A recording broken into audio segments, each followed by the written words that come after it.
Assalamualaikum warahmatullahi wabarakatuh. Selamat malam semuanya. Selamat datang di podcast ujian akhir semester pada mata kuliah teori pengambilan keputusan. Pada kesempatan kali ini kita akan membahas mengenai analisis pengambilan keputusan yang telah dilakukan oleh salah satu mahasiswa, yaitu Mas Re.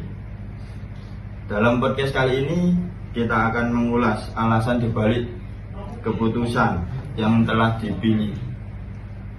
Baik, langsung saja.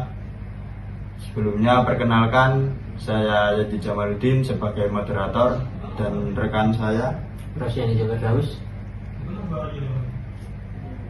Baik, tanpa berlama-lama langsung saja ya Mas ke pertanyaan yang pertama.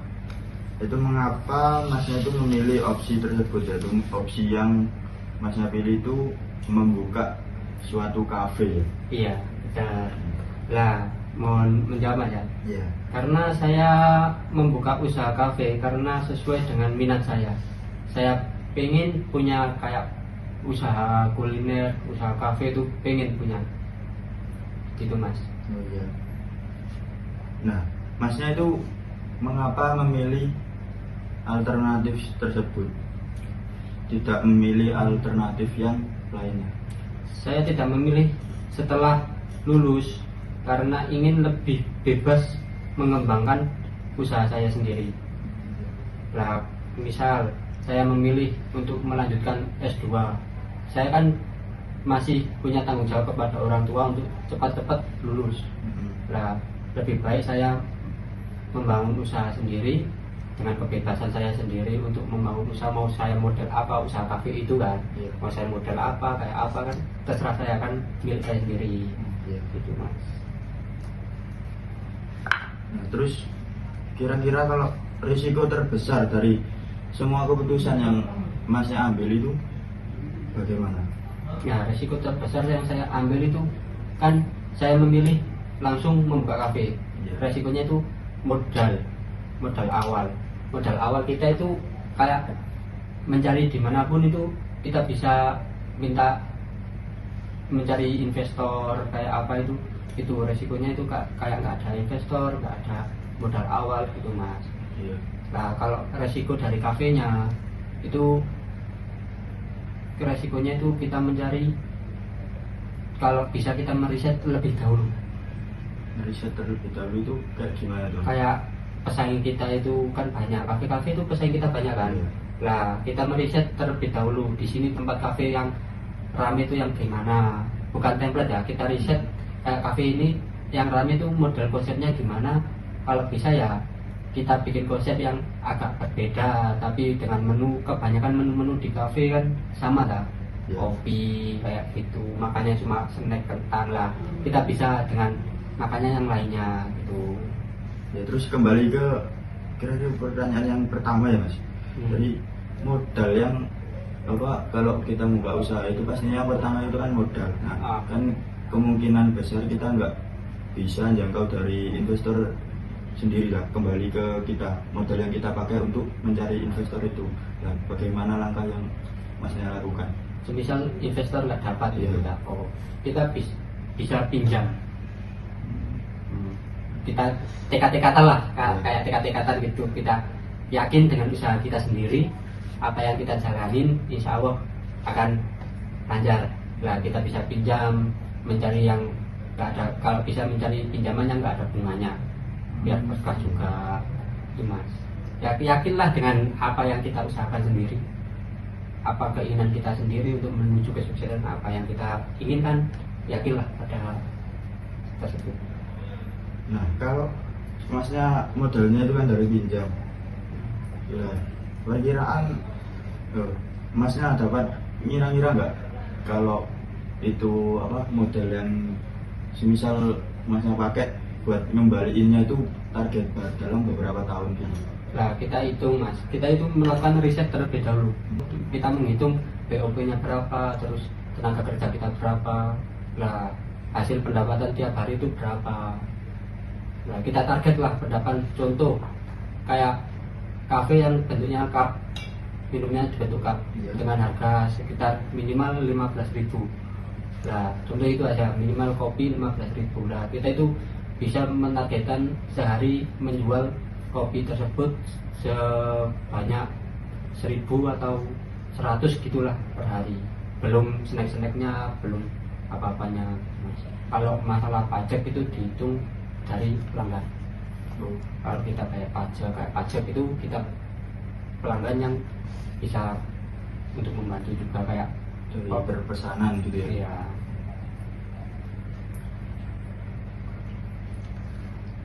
Nah, saya kalau bertanya lagi Mas, kalau semisal bagaimana jika dasar pemikiran yang Anda gunakan itu saat memilih keputusan tersebut ternyata tidak sesuai dengan kenyataan atau apa ya bahasanya itu kayak yang kita gambarkan lah, gambaran kita lah. Tidak sesuai gitu ya, Mas. Iya. Ya, kita bisa melakukan yang tadi ya, Mas, kayak riset gitu, kayak sebelum kita yakin dengan keyakinan kita untuk membukakan, kita terlebih dahulu kayak riset itu kan bisa, Mas. Nah, jadi kalau menurut asumsi yang salah itu nggak ada asumsi yang salah, Mas. Soalnya kita terlebih dahulu harus meriset kayak usaha kita, usaha kita, contoh kita usaha jual kayak gorengan lah, kita riset dulu apakah pas di daerah sini banyak permintaan gorengan lah gitu, Mas. Nah, kira-kira tempat yang bakal apa Masnya pakai atau lokasi lah itu menurut gambaran Masnya itu di kira-kira area yang seperti apa? Oh, kalau kayak lokasi yang kita ambil, lokasi yang strategis itu kayak di sebelah, kayak di mana itu dekat-dekat kampus. Soalnya kan kita juga riset kebanyakan anak-anak kampus yang suka nongkrong di kafe. Contoh generasi Gen Z lah. Nah itu kan kebanyakan yang suka nongkrong di kafe gitu, Mas.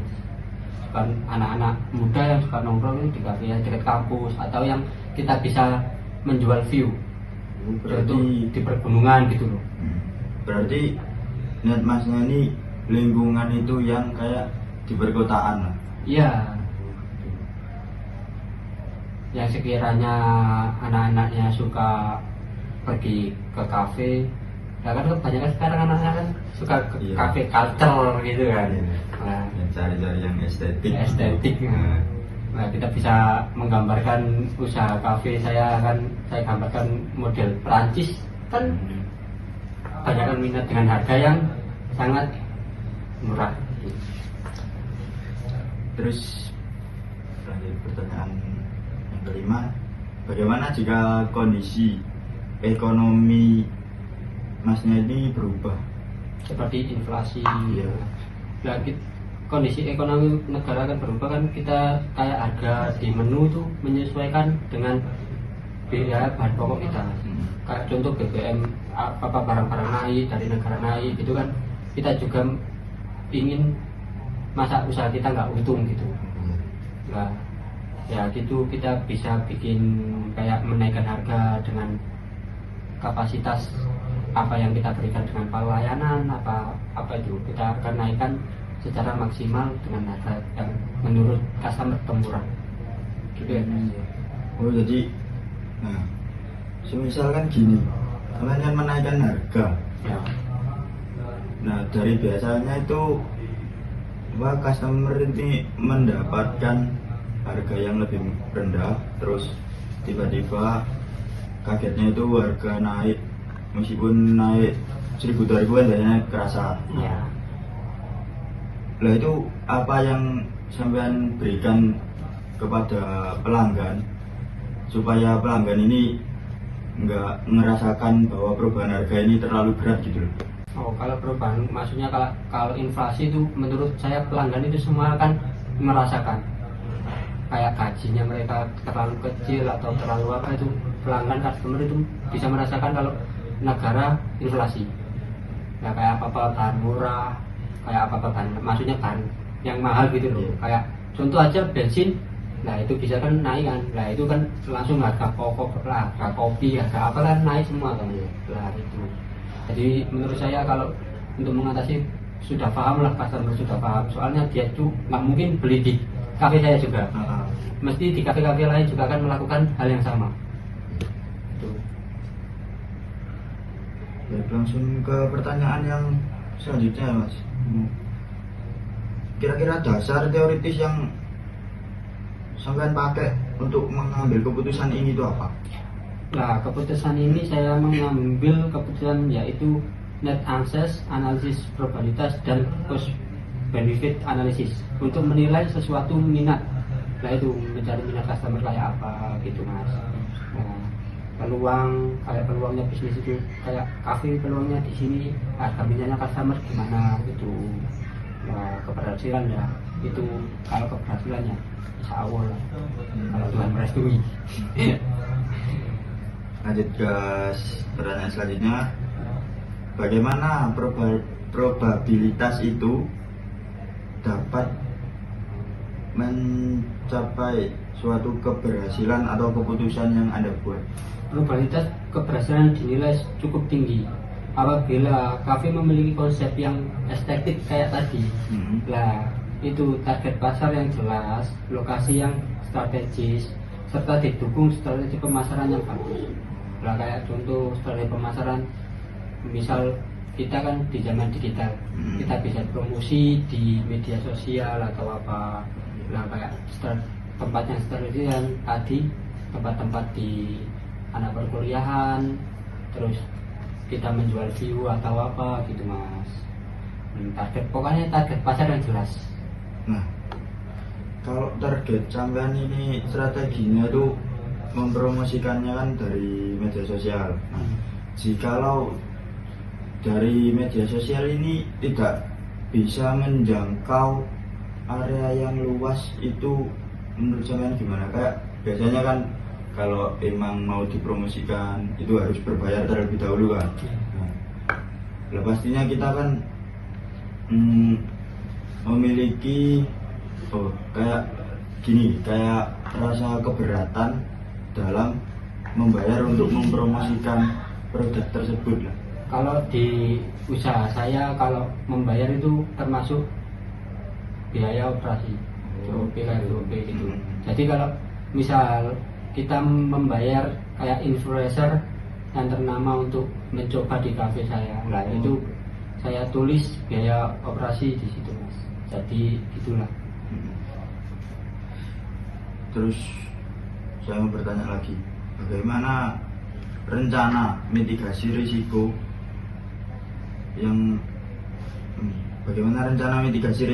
Masnya? Risiko yang akan dilakukan adalah memulai usaha dari skala kecil.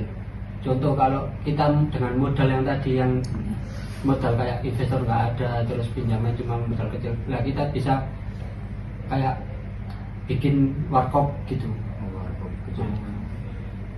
Gitu Mas. Memulai usaha dari kecil dahulu lah, melakukan riset pasar yang matang. Berarti niatnya sampean